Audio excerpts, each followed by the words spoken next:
বেডের সাইজ দেখে আমি তো অবাক। এই ভুলগুলো এখনও পর্যন্ত বেড বানানোর সময় কারা কারা করে থাকো সেটা দেখে নাও, আর যারা বেডটা কিনবে তারাও দেখে নাও যে কিভাবে বেডের সাইজ হয়। সাধারণত বেড বানাই আমরা 6 ফুট বাই 6.5 ফুট। ওটা বাইরের মাপ নয়, ওটা কিন্তু গদির মাপ। গদির মাপ ওইটা ছেড়ে দিয়ে তারপরে বাইরে যতটা হবে সেটা হিসাব মতো হবে। সেটা কাঠ যত মোটা থাকবে কিংবা প্লাই যত মোটা থাকবে সেই হিসাবে মেজারমেন্ট বেড়ে যাবে। গদির সাইজ থাকবে 6 ফুট বাই 6.5 ফুট, কিন্তু এখানে করে দিয়েছে উল্টা। তো এখানে কিন্তু 2.5 ইঞ্চি বেডটা হিসাব মতো ছোটো বানিয়ে ফেলেছে। তো আমরা কিন্তু এইভাবে বেড বানাইনি। আর আমরা কিন্তু এটা একটা হাইড্রোলিক লাগাবার জন্যই আসছিলাম, এটা নর্মাল চালি ছিল।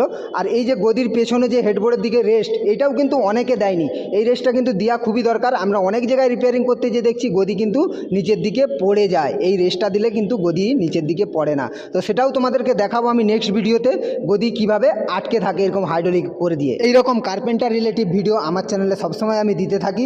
তো চ্যানেলটি ফলো করে পাশে থাকবে, এবং ভিডিওটা ভালো লাগলে অবশ্যই একটা লাইক করে কমেন্ট করে জানাবে, আর বেশি বেশি করে শেয়ার করে জানিয়ে দেবে বেডের সাইজটা কারা কারা এইরকম ভুল এখনও পর্যন্ত বানিয়ে থাকে। তো চলো দেখা হচ্ছে নেক্সট ভিডিওয়। এখন সবাই সুস্থ থাকবে, ভালো থাকবে।